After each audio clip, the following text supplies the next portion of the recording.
Nous avons eu la chance d'avoir la loi sur le domaine national qui date de 1964. Bien qu'elle soit vieille, elle comprend une clause qui dit très nettement que les terres de ce pays appartiennent à la nation et que l'État en est le gardien. Et cela a fait qu'encore aujourd'hui, 95% des terres de ce pays sont encore sous le contrôle de l'État.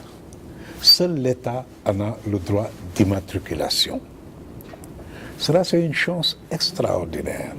Si on avait vendu toutes nos terres, aujourd'hui, on ne parlerait plus de réforme foncière parce que les terres appartiendraient à des personnes et ils se seraient protégés par la loi et il serait impossible de revenir là-dessus. Dieu a fait qu'avec la loi sur le domaine national, encore 95% des terres sont dans le domaine national.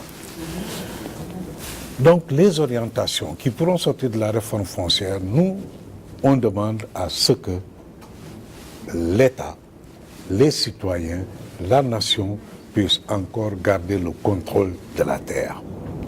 À partir de là, définir des mécanismes juridiques qui permettent à ce qu'on sécurise ceux qui ont besoin de la terre.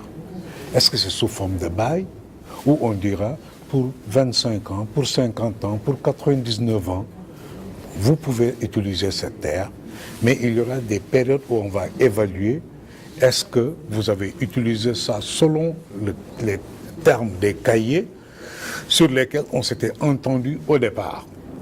Si c'est le cas, et que tout le monde, les collectivités locales, surtout dans l'ère de l'acte 3 de la décentralisation, s'y retrouvent, que vous, exploitants, vous vous retrouvez, on peut reconduire le bail. Sinon, les collectivités locales sont encore dotées de la possibilité de retirer, de désaffecter ceux à qui on aura donné ces terres sous forme de bail parce que la terre reste dans le domaine national.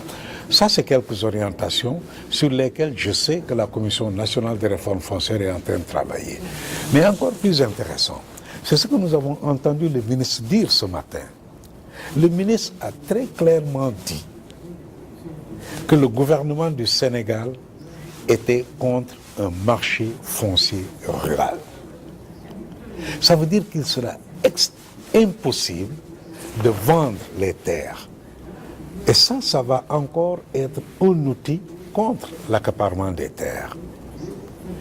Ça, c'est le cœur de notre bataille en tant que société civile. Donc la Commission nationale des réformes foncières travaille à assurer que les 95% de terres qui sont dans le domaine national restent encore dans le domaine national.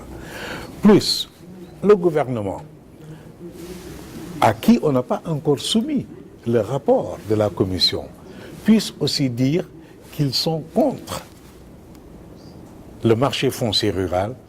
Cela est rassurant et c'est peut-être là quelques-unes des balises, des grandes lignes sur laquelle la prochaine politique foncière devra être développée.